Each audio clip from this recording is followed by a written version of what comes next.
ආහාර අපතේ හරින්න එපා. ඔබ විසින් ඔබේ පිඟානට බෙදාගත යුත්තේ ඔබට ආහාරයට ගත හැකි ප්‍රමාණය පමණයි.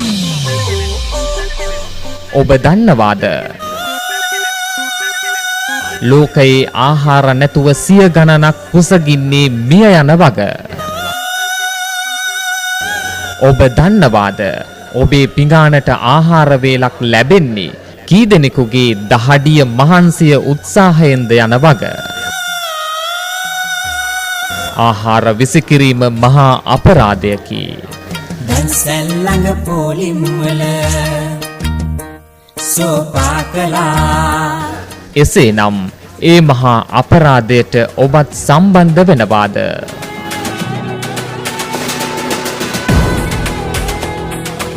ආහාර නාස්තිය වලකමු.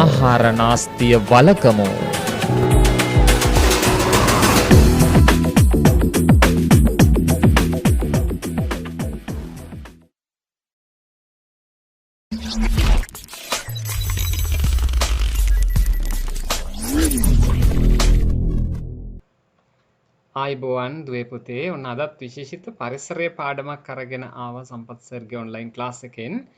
අපි පරිසරය 12 වන තේමාව මිනිස් හැසිරීම පිළිබඳව අපි කතා කරනවා අද දවසේ. මිනිස් හැසිරීම පිළිබඳව කතා කරද්දී ආදරණීය දුල පුතාලට පරිසරය ආශ්‍රිත ක්‍රියාකාරකම් වල 12 වෙනි තේමාව හමු වෙනවා. ඉතින් 3 4 5 පන්ති වලට අදාළව විශේෂයෙන් ශිෂ්‍යත්ව විභාගයට අදාළ කරුණු රැසක් සාකච්ඡා කරන තමයි මේ සූදානම්. අපි බලමු මිනිස් හැසිරීම ගැන සඳහන් කරද්දී දුල පුතාලා මෙන්න මේ පින්තූරය දිහා හොඳට බලන්න. මේ පින්තූරය දිහා හොඳට බැලුවහම දුල පුතාලට තේරෙයි මේ පින්තූරේ ඉන්න මෙතන ඉන්නවා මේ අපි කියනවා පවුලක් කියලා. මව, පියා, දරුවන් ඉන්නවනේ. ඊට පස්සේ මේ පැත්තේ දරුවෝ ටිකක් ඉන්නවනේ. ඕගොල්ලන්ගේ වයසට වඩා බාල නංගිලා මලිලා වගේ. හරි අසරණ බවක් මූණේ තියෙනවා. එතකොට මෙන්න මේ පින්තූරය දිහා බලන්න පොඩ්ඩක්. මෙතන පින්තූරය දිහා. එයාලගේ මුහුණු කොහොමද මේ? මෙතනත් පවුලක් ඉන්නවා. හැබැයි මේ ආච්චි සීයා, grandmother, grandfather, මේ father and mother. බලන්න son, daughter නේ දරුවන් ඉන්නවානේ. අම්මලා තාත්තලා ආච්චිලා සීලා කට්ටියත් එක්ක මෙතන මේ මුහුදු එරළේ. හරි සතුටෙන් ඉන්නවා. එහෙමත් ඉන්නවා. මේ විදියට ඉන්න අය කියන ආපහු මම අර කලින් පින්තූරය ගෙනාවා. ඒක බලන්න. කලින් පින්තූරය දිහා බැලුවහම ඒ අයගේ මූණු වල තියෙන අසරණකම, ඒ අයගේ ඉල්ලීම් මොකක් හරි දෙයක් කියන්න වගේ මූණු වල තියෙනවා. නිකන් අසරණකමක්, ලොකු අපේක්ෂාවක්, හරි දුකක් මූණේ තියෙනවා. මේ පින්තූරය ගත්තාම එයාලා ටිකක් මූණු වල හිනහව පේනවා. මේ බලන්න මේ ආත්තම්මගේ මූණේ තියෙන සිනහව, සීයාගේ මූණේ තියෙන හිනාව, පවුලේ අනිත් අයගේ හරි සතුටෙන් ඉන්නවා. අපි මිනිස් හැසිරීම ගැන කතා කරද්දී දුවේ පුතේ අපි මූලිකවම සඳහන් කරනවා මිනිසුන්ගේ සිතුවිලි නැත්නම් හිතන දේ අනුව තමයි මිනිසුන් සතුටෙන් සහ දුකෙන් ඉන්නේ. විතරක් නෙවෙයි මිනිසුන්ගේ ක්‍රියාකාරකම් හැසිරීම ගැන අපි කතා කරනවා ගොඩක් දුරට මෙන්න මේ පාඩමෙන්. ඔන්න බලන්නකෝ.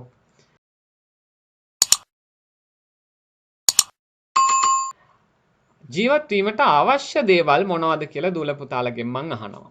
ජීවත් වෙන්න මොනවද අවශ්‍ය වෙන්නේ? දුල පුතාලා පිළිතුරු ගොඩාක් ලබා දෙවි. ඒ පිළිතුරු වලට මෙන්න මේ දේවල් තියෙනවා. හොඳට බලන්න.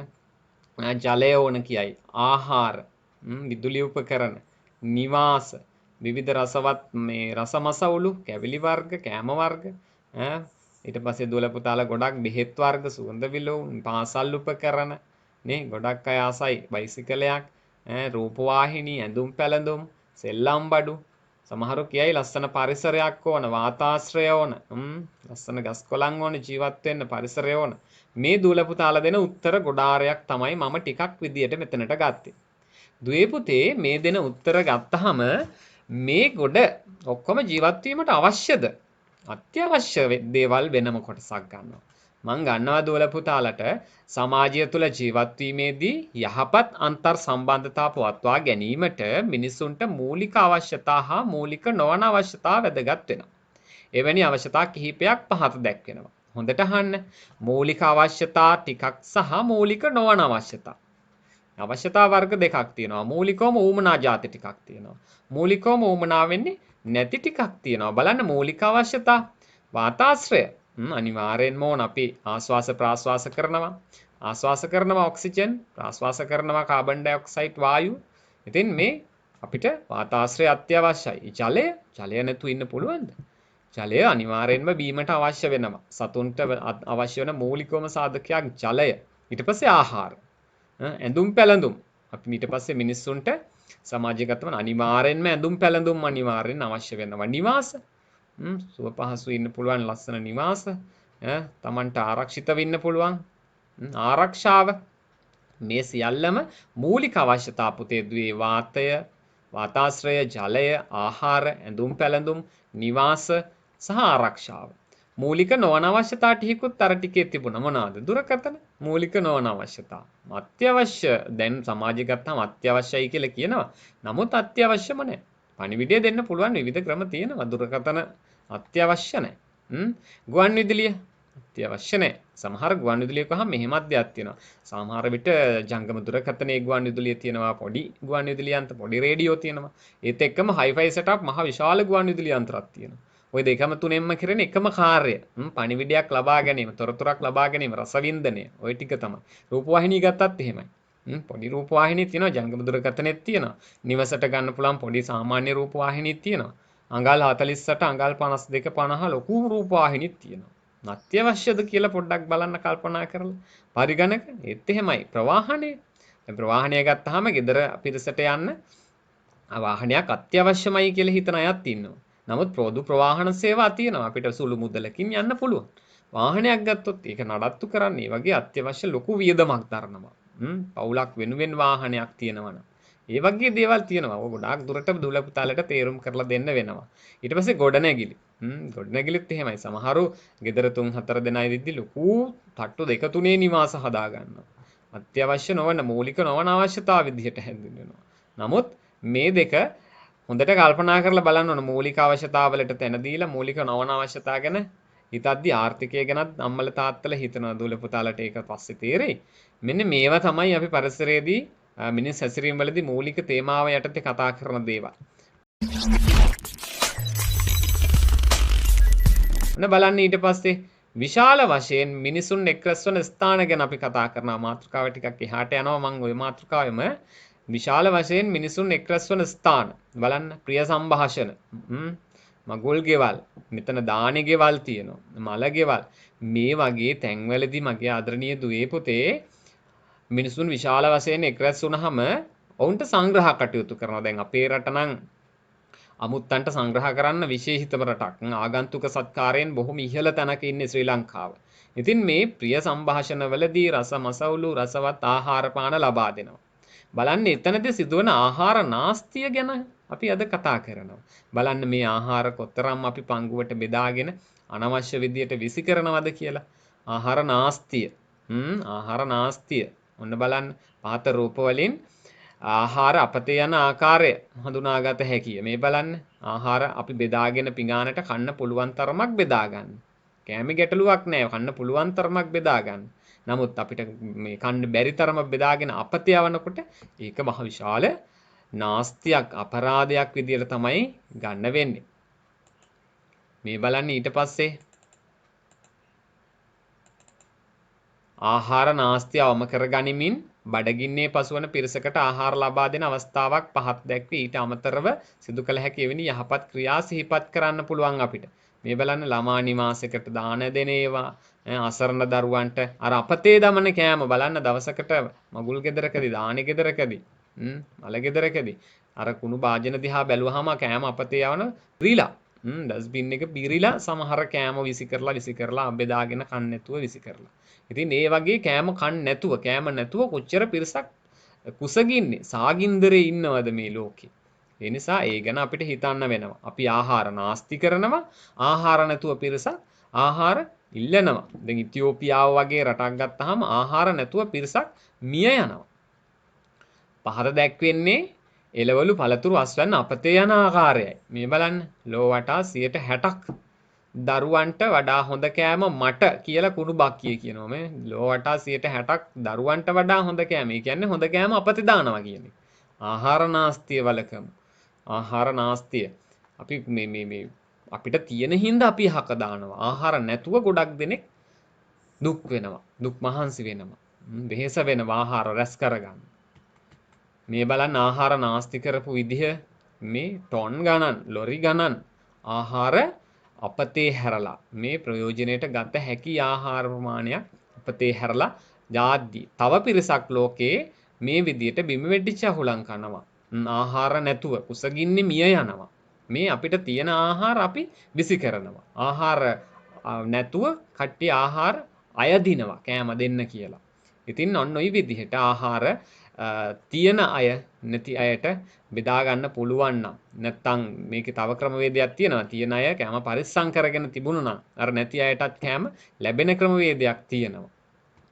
මේ බලන්න දුවේ පුතේ ආහාර නැතුව කොච්චර දුකින් ඉන්නවද කියලා.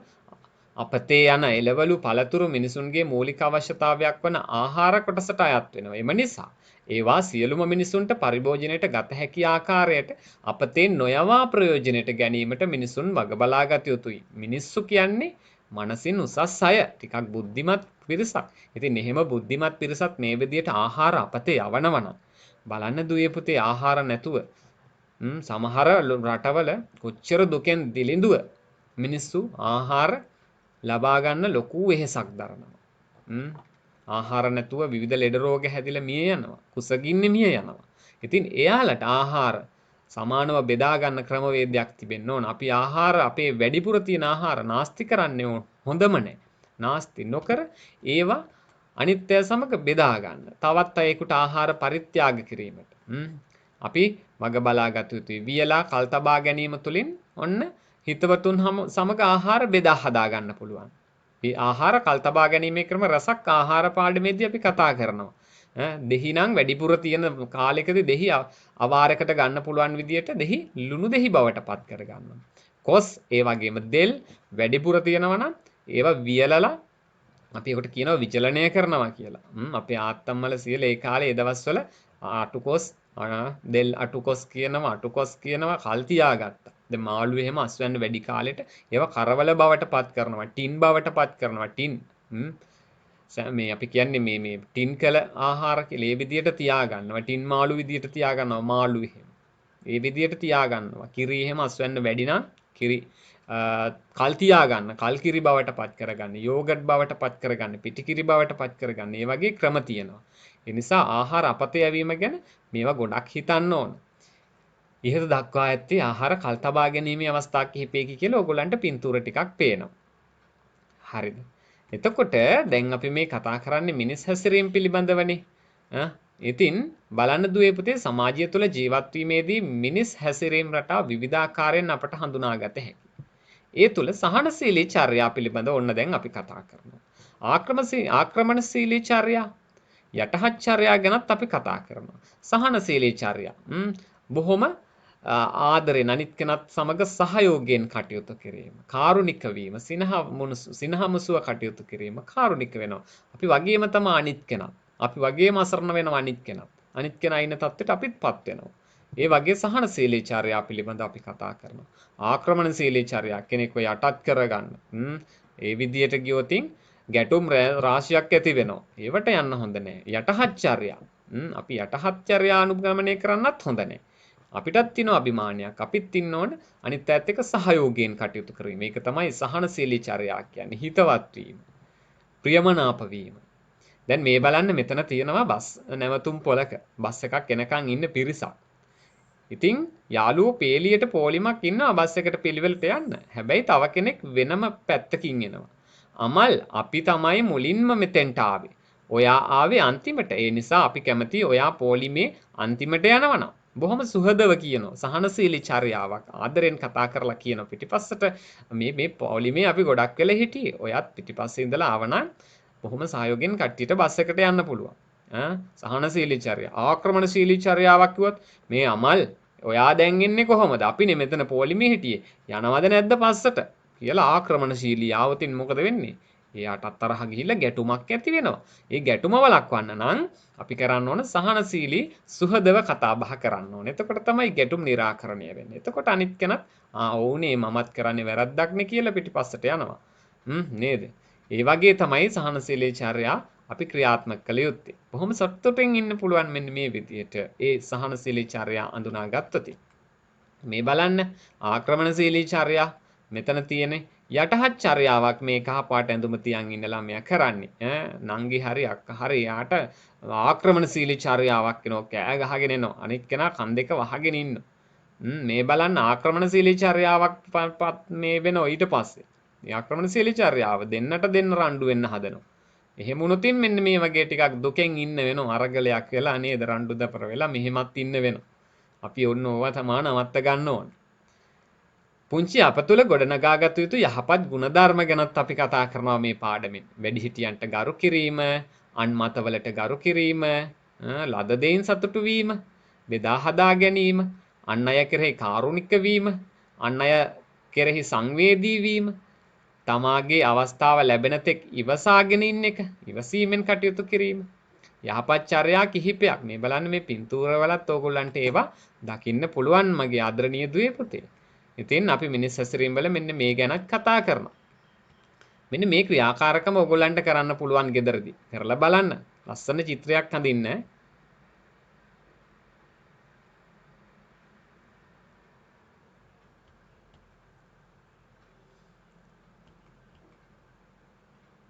මේ පින්තූරෙන් ඕගොල්ලන්ට පේනවා ආක්‍රමණශීලී චර්යා ටිකක්. ඒ වගේම ගැටුම් ටිකක්. මේවා නොකල යුතු දේවල් විදියට තමයි අපි බලාපොරොත්තු වෙන්නේ ළමයින්ගෙන්. සහනශීලී චර්යා මෙතන නැහැ. සහනශීලී චර්යා තිබුණා නම් මේ වගේ ගැටුම් ඇති වෙන්නේ නැහැ. මෙතන තියෙන්නේ ආක්‍රමණශීලී චර්යා ටික.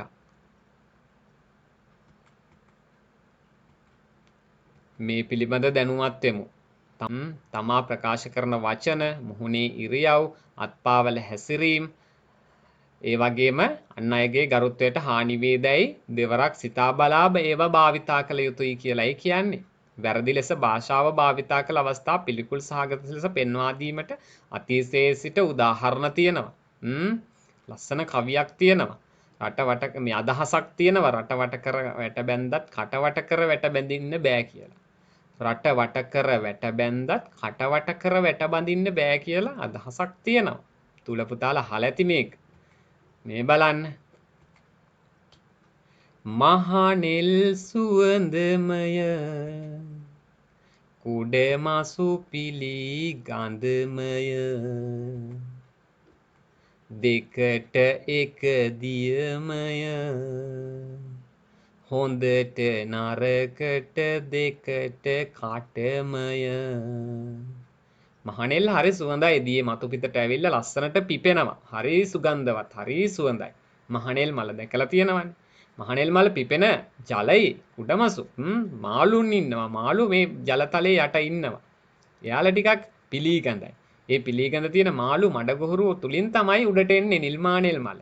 මේ දෙකටම පිලීගඳ ගහන මාළු ඉන්නේ, මඩ තියෙන්නේ, නිල්මානෙල් මල පිපෙන්නේ මේ දෙකටම තියෙන එකම දිය. එකම වතුර. අන්නේ වගේ තමයි හොඳට නරකට දෙකට කටමය. හොඳයි නරකයි දෙකම අපි පිට කරන්නේ කටින්. එහෙනම් නරක පිට කරොත් අපි නරක කෙනෙක් බවට සමාජය පත් කරනවා. හොඳ අදහස් පිට කරොත් හොඳ දේවල් කතා කරොත් අපි ප්‍රියමනාප ප්‍රසන්න පුද්ගලයෙක් විදිහට සමාජය පිළිගන්නවා. එහෙනම් අපි නිතරම බලාපොරොත්තු වෙන්න ඕන ප්‍රියමනාප හොඳ දරුවෝ විදිහට කටයුතු කරන්න. අදහස් ප්‍රකාශනයේදී මේ බලන්න මේ උදාහරණය පුතාලා දූලා මේක කරන්න පුළුවන් ගෙදරදී යාළුවෙකුත් එක්ක මේ මුංචි අවස්ථාව නිරූපණය කරලා බලන්න. ඔයගලන්ට පුළුවන් මේක කරලා බලන්න පුංචි රංගපෑමක් විදියට යාළුවත් එක්ක.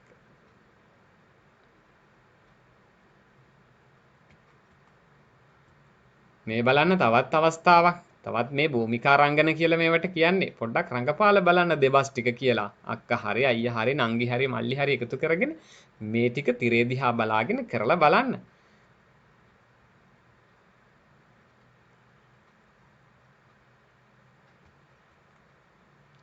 සෑම අවස්ථාවකදීම පුංචි අපේ සෑම අවස්ථාවකදීම පුංචි අපේ මුවගේ රැඳිය යුතු වචන. හරි කාරුණික වදන්ති වෙන්න ඕන ප්‍රසන්න වචන. ආයුබෝවන්. ස්තුතියි. මගෙන් වරදක් වුණා නම් සමා වෙන්න. සුබ දවසක් වේවා. කරුණාකර. මේ වගේ සුන්දර වචන ඔබගේ එදිනදා භාවිතයට එක් කරගන්න. මේක තමයි මේ පාඩමේ තියෙන විශේෂිතම අවස්ථාව. සිටිනු මැන හැම විට තුටින් රෝග හැම දුරු වෙයි ගතින් සුහද බව පෙන්වනු හොඳින් හැම දෙනම තුටු වෙති නිතින්. සිටිනු මැන හැම විට තුටින් හැමතිස්සම සතුටෙන් ඉන්න. රෝග හැම දුරු වෙයි ගතින්. ගතින් කියන්නේ ශරීරයෙන් සියලු රෝග නැති වෙලා යනවා සතුටෙන් ඉන්නකොට. සුහද බව පෙන්වනු හොඳින්. හොඳින් සුහද බව පෙන්වන්න. සිනාමුසුව ඉන්න. ප්‍රිය වචන කතා කරන්න. එතකොට හැමදෙනම තුටු වෙයි නිතින්. නිතරම හැමදෙනාම ඔයා නිසා සතුටෙන් ඉන්නේ. එතකොට ප්‍රියමනාප දරුවෙක්, ලස්සන දරුවෙක්, සුන්දර දරුවෙක් කියලා ඔබට කියාවි. මේ විදියට අපි කටයුතු කරනවා නම් මෙන්න බලන්න මේ ක්‍රීඩාව තුළින් අපි ක්‍රීඩාව තුළින්ද අප යහපත් ගුණධර්ම රාශියක් ගොඩනගා ගත යුතුය. ක්‍රීඩාවේ නීති රීතිවලට අනුගත වීම. ක්‍රීඩාව තුළින් සාමූහික විනෝදයක් ලැබීම. ජයග්‍රහණය උදෙසා සාමූහිකව කටයුතු කිරීම. ක්‍රීඩාව තුළින් දෛනික ජීවිතයේ යෝග්‍යතාව සංවර්ධනය කර ගැනීම. ජය පරාජය සමසිතින් බාර ගැනීම. මිනිස් සිත් තුළ පරාර්ථකාමී හැඟීම් ඇති කිරීම. මෙන්න මේවා ක්‍රීඩාව තුළින් අපි එකතු කරගන්නවා. ක්‍රීඩාවේ නීති රීතිවලට ගරු කරන්න ඕන. සාමූහිකව කටයුතු කරන්න ඕන. ජයග්‍රහණය පෙරදුම දෙකම සමානව පිළිගන්න ඕන. අපි දිනන්නේ පිරිසක් පරාද වෙච්ච හින්දා. පිරිසක් පරාද නොවුණා නම් අපිට දිනන්න බෑ. අපි පරාද වෙච්ච හින්දා තමයි අනිත් අය දිනන්නේ. එහෙම ජය පරාජය සමසිතින් වින්දනය කරන්න ඕන. සමසිතින් විඳ ගන්න ඕන. මිනිස් සිත් තුළ පරාර්ථකාමී හැඟීම් ඇති කිරීමත් අපේ මේ පාඩමේ විශේෂිත අරමුණක්. ඔන්න ඒ විදිහට ගත්තාම ආදරණීය දුවේ පුතේ අපි සමදා යහපත් මිනිස් හැසිරීම ප්‍රගුණ කරන හොඳ පුංචි දරුවන් බවට පත්වෙමු. ලස්සන ගීතයක් තියෙනවා. මේ ගීතය හොඳින් අහන්නකෝ.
වේවා සමගිය සාමේ දෑ අනුරාගේ යුතුයකම් රජ වේවා හොර බොරු වංචා පියසක දුරු වී සැමටම සෙත් වේවා මෙත් මල් පිබිදේවා සිත් තුල මෙත් මල් පිබිදේවා කරුණා ගුණ දේවා සිත් තුල කරුණා ඉතිරේවා මෙත් මල් පිබිදේවා සිත් තුල මෙත් මල් පිබිදේවා කරුණා ගුණ දේවා සිත් තුල කරුණා ඉතිරේවා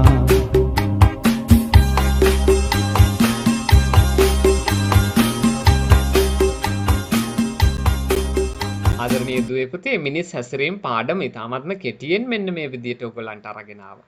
හරි අපිත් එක්ක පාඩමට එකතු වෙලා හිටියනම් ඔන්න අද ඉඳලා මේ කියලා දීපු කරුණු කාරණා හොඳින් මතකයේ තියාගෙන ඒවා ක්‍රියාවට නංවන්න. ඒක තමයි නියම විදිහට පාඩමක් ඉගෙන ගන්නවා කියන්නේ. දුවලා පුතාලා සියලු දෙනාටම සුබ අනාගතයක් වේවා.